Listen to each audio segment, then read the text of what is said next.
Do you want to sleep? Then listen to me. Turn off the lights, close the windows, now close them and listen to you.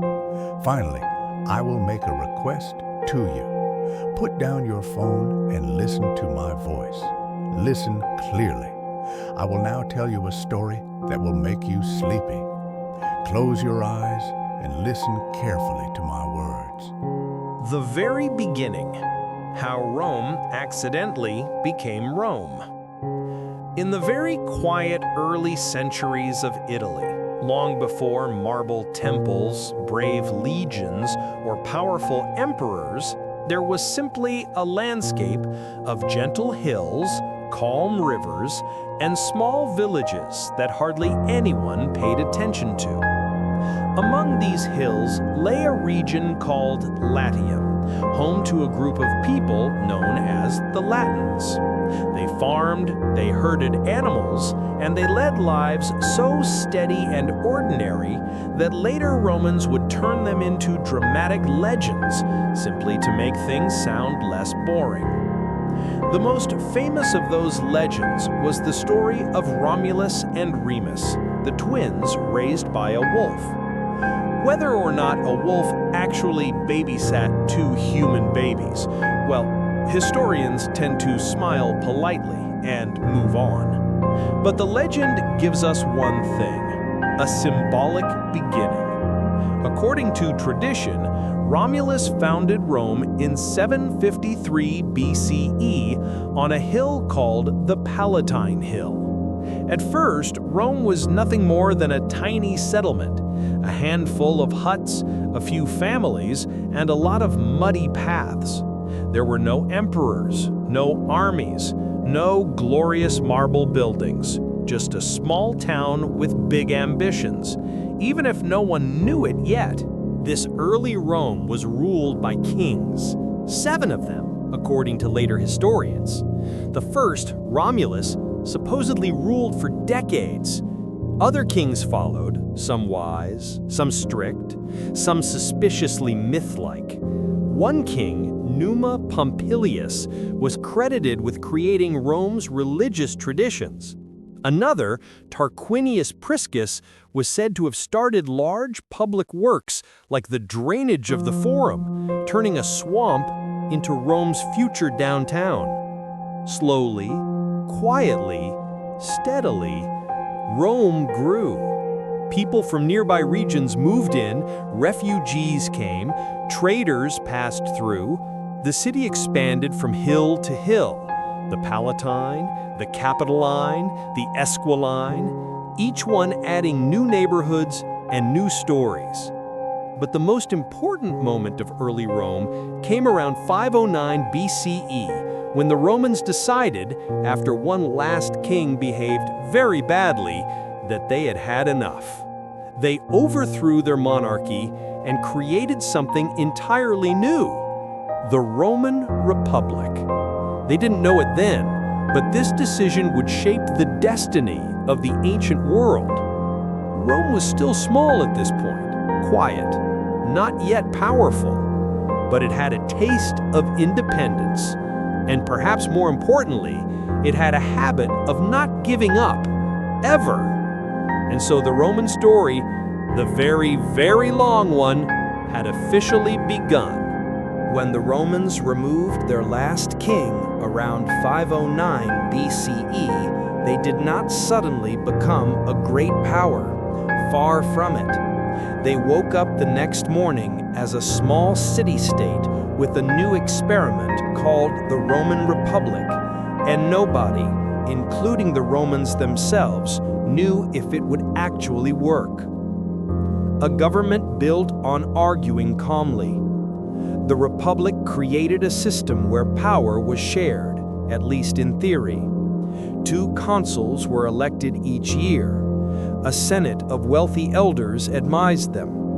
Assemblies of citizens voted on laws.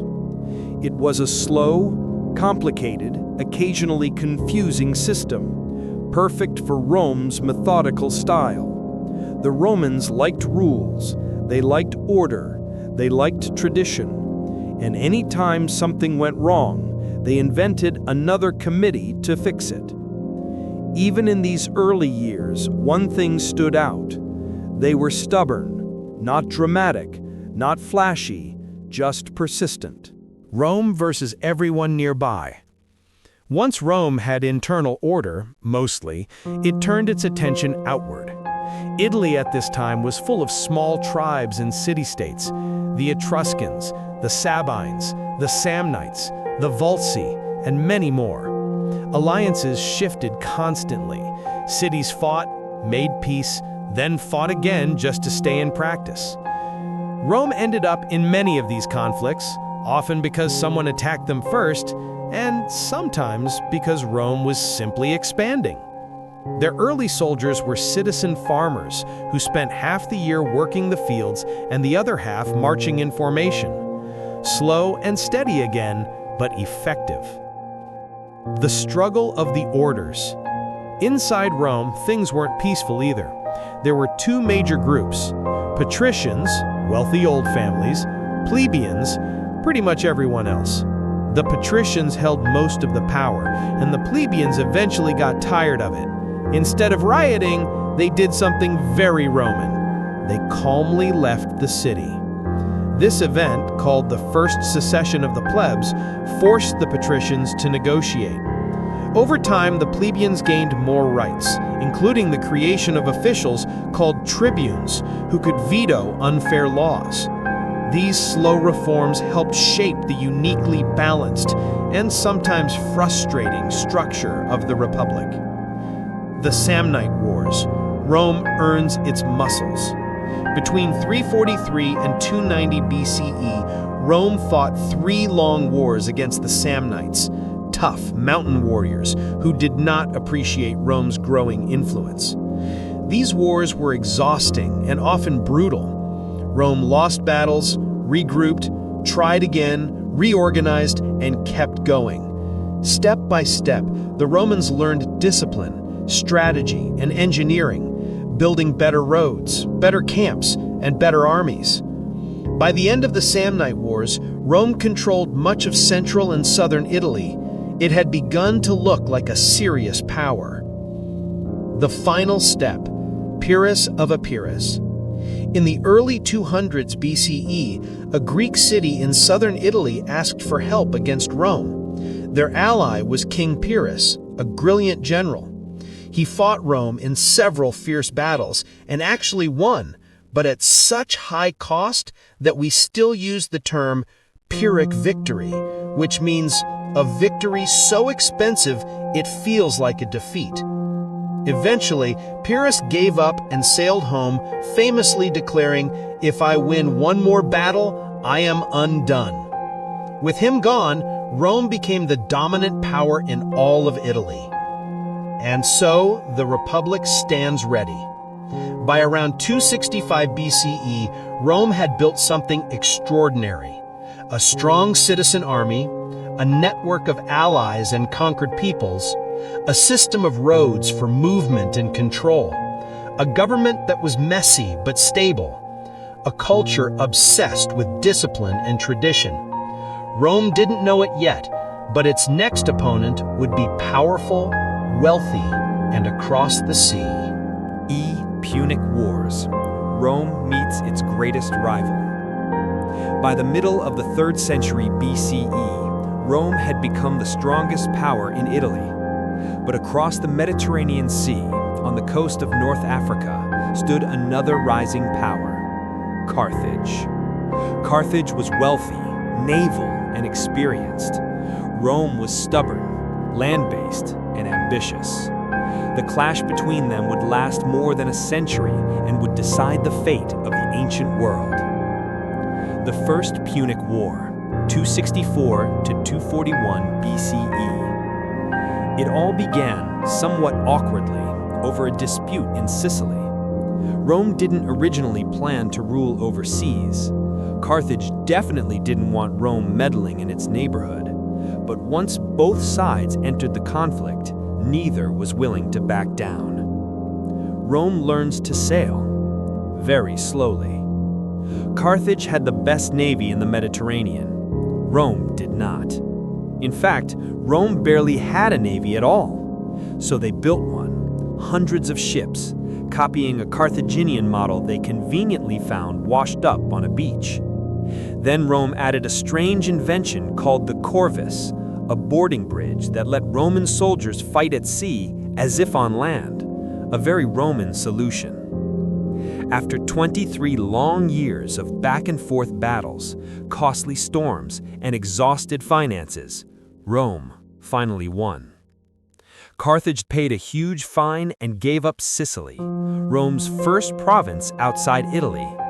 The Mediterranean had just gotten its first taste of Rome's expanding appetite.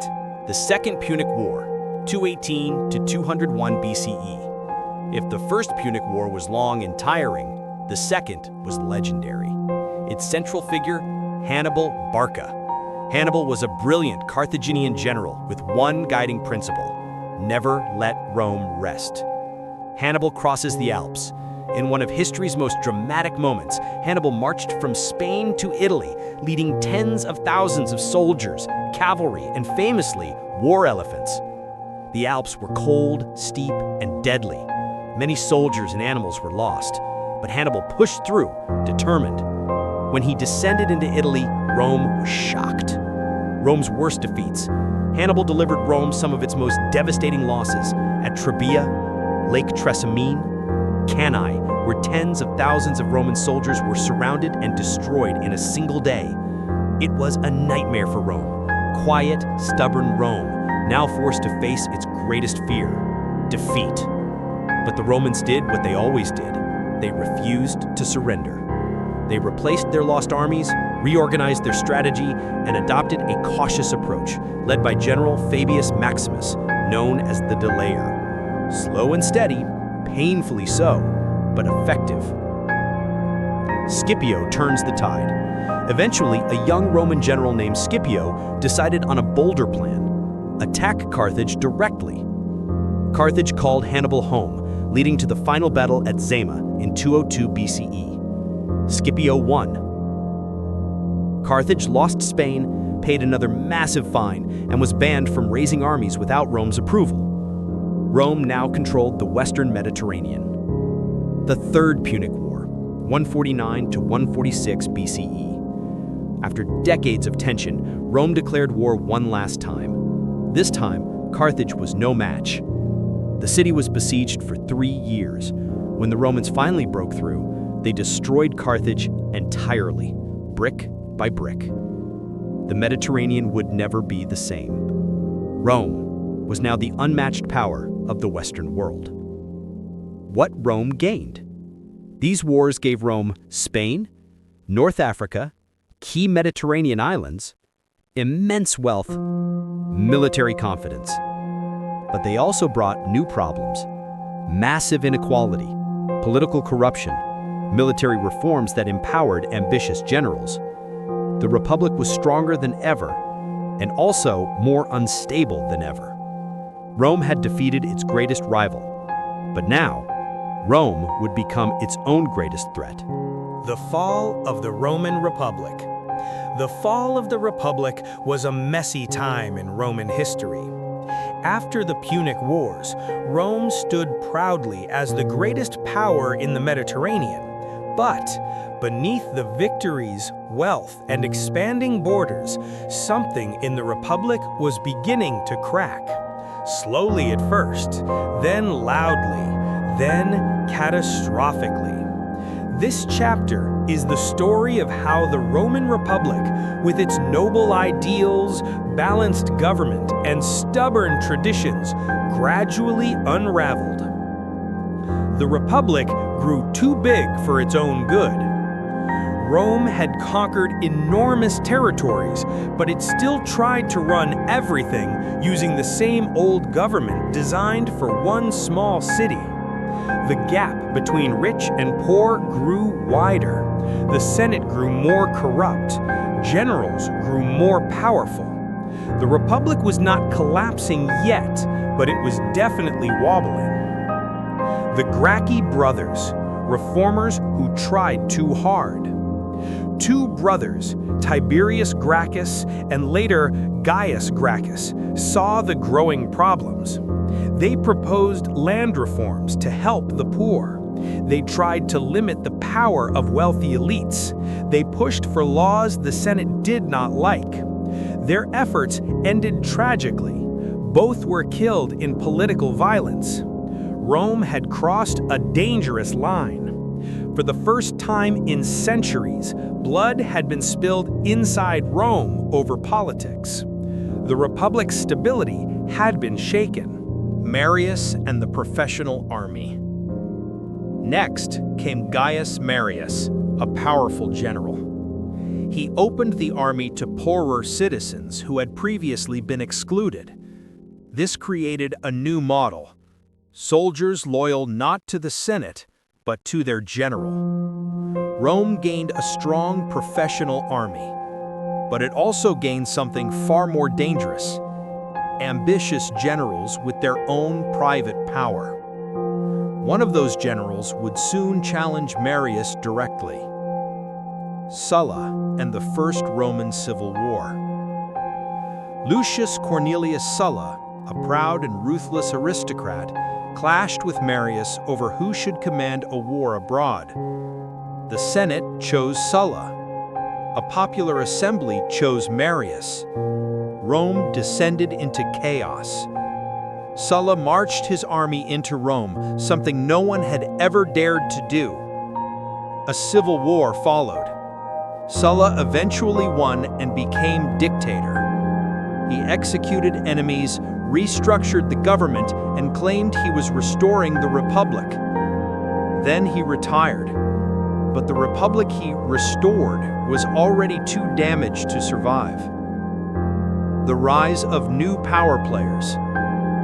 Three ambitious men now dominated Roman politics: Julius Caesar, brilliant, charming, bold; Pompey the Great, a celebrated general; Crassus, the richest man in Rome. Together they formed an informal alliance called the First Triumvirate. They divided power among themselves, bypassing the Senate. Rome was no longer led by laws, but by personalities. Caesar gains unstoppable fame. Caesar was given command in Gaul, modern France. Over years of conquest, he built a huge army and immense popularity. The Senate grew nervous. Pompey grew jealous. When Caesar's term ended, the Senate ordered him to give up his army. In response, Caesar calmly marched south to the Rubicon River and made a quiet but history-changing decision. He crossed it. The die is cast. A second civil war erupted between Caesar and Pompey. Caesar won. Caesar, the dictator. After defeating all rivals, Caesar returned to Rome and became dictator for life. He introduced reforms, strengthened the calendar, reduced debt, expanded citizenship, and restored order. Many people loved him. Many senators feared him. On the Ides of March 44 BCE, Caesar was assassinated by a group of senators hoping to save the Republic. Instead, they destroyed any chance the Republic had left. The final collapse. Caesar's death triggered yet another civil war, the last and most destructive. His heir, Octavian, later Augustus, joined forces with Mark Antony to punish the assassins.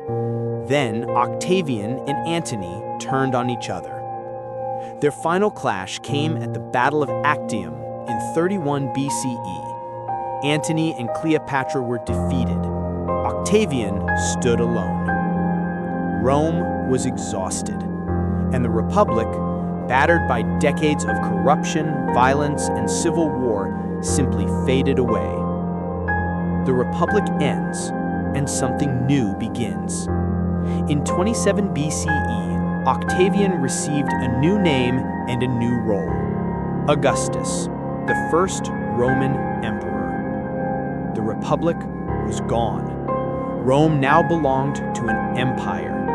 and the ancient world was about to enter its most powerful era. The rise of the empire, Augustus and the Pax Romana. When the dust of civil war finally settled, Rome found itself under the rule of a single man, Gaius Octavius, better known as Augustus. He was young, calm, careful, and astonishingly patient. Rome had suffered nearly a century of political chaos. Augustus promised something new: order, stability, peace. Augustus becomes the first emperor. In 27 BCE, the Senate granted Octavian a set of titles and powers designed to look traditional, but in reality, they gave him full control. He took the name Augustus, meaning the revered one. Technically, Rome was still a republic, at least on paper. In practice, Augustus was the supreme ruler, the first emperor of Rome. He ruled for more than 40 years, carefully balancing tradition and innovation. Fixing Rome one quiet reform at a time. Augustus reorganized almost everything. The army, creating a professional standing force. The provinces, ensuring governors ruled responsibly. The Senate, reducing corruption and increasing efficiency. Taxation, making it fair and predictable. Roads, improving travel across the empire. He also established the Praetorian Guard, a personal security force that would later play a dramatic and sometimes dangerous role in Roman politics. But for now, everything was calm.